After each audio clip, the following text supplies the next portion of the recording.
Tata cara mandi wajib. Tata cara mandi wajib dijelaskan dalam hadis Siti Aisyah radhiyallahu anha dan hadis Maimunah radhiyallahu anha. Hadis pertama dari Aisyah, istri Rasulullah SAW, bahwa Nabi SAW mandi junub. Beliau memulainya dengan mencuci kedua telapak tangannya, kemudian beliau berwudu sebagaimana wudu untuk sholat. Lalu beliau memasukkan jari-jarinya ke dalam air, lalu menggosokkannya ke kulit kepalanya, kemudian menyiramkan air ke atas kepalanya dengan diciduk kedua telapak tangannya sebanyak 3 kali. Kemudian beliau mengalirkan air ke seluruh tubuhnya. Hadis riwayat Bukhari dan Muslim. Dari Ibnu Abbas berkata bahwa Maimunah mengatakan, "Aku pernah menyediakan air mandi untuk Rasulullah SAW. Lalu beliau menuangkan air pada kedua tangannya dan mencuci keduanya 2 kali atau 3 kali. Lalu dengan tangan kanannya beliau menuangkan air pada telapak tangan kirinya. Kemudian beliau mencuci kemaluannya. Setelah itu beliau menggosokkan tangannya ke tanah. Kemudian beliau berkumur-kumur dan memasukkan air ke dalam hidung. Lalu beliau membasuh muka dan kedua tangannya. Kemudian beliau membasuh kepalanya 3 kali dan mengguyur seluruh badannya. Setelah itu beliau bergeser dari posisi semula lalu mencuci kedua telapak kakinya di tempat yang berbeda." Hadis riwayat Bukhari dan Muslim. Dari dua hadis tersebut dapat disimpulkan tata cara mandi wajib sebagai berikut.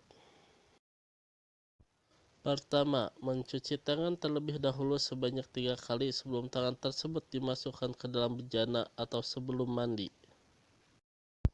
Kedua, membersihkan kemaluan dan kotoran yang ada dengan tangan kiri. Ketiga, mencuci tangan setelah membersihkan kemaluan dengan menggosokkan ke tanah atau dengan menggunakan sabun. Keempat, berwudu dengan wudu yang sempurna seperti ketika hendak melakukan sholat. Kelima, mengguyur air pada kepala sebanyak 3 kali hingga sampai ke pangkal rambut. Keenam, mulai mencuci kepala bagian kanan, lalu kepala bagian kiri.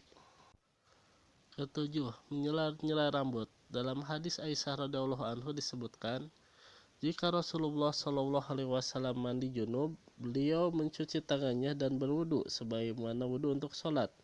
Kemudian beliau mandi dengan menggosok-gosokkan tangannya ke rambut kepalanya hingga bila telah yakin merata mengenai dasar kulit kepalanya, beliau mengguyurkan air ke atasnya 3 kali. Lalu beliau membasuh badan lainnya. Hadis riwayat Bukhari.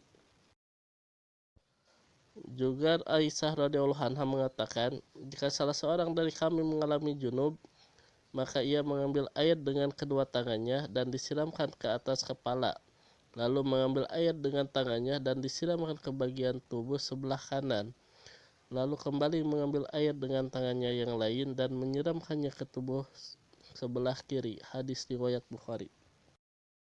Kedelapan, mengguyur air pada seluruh badan dimulai dari sisi kanan setelah itu yang kiri.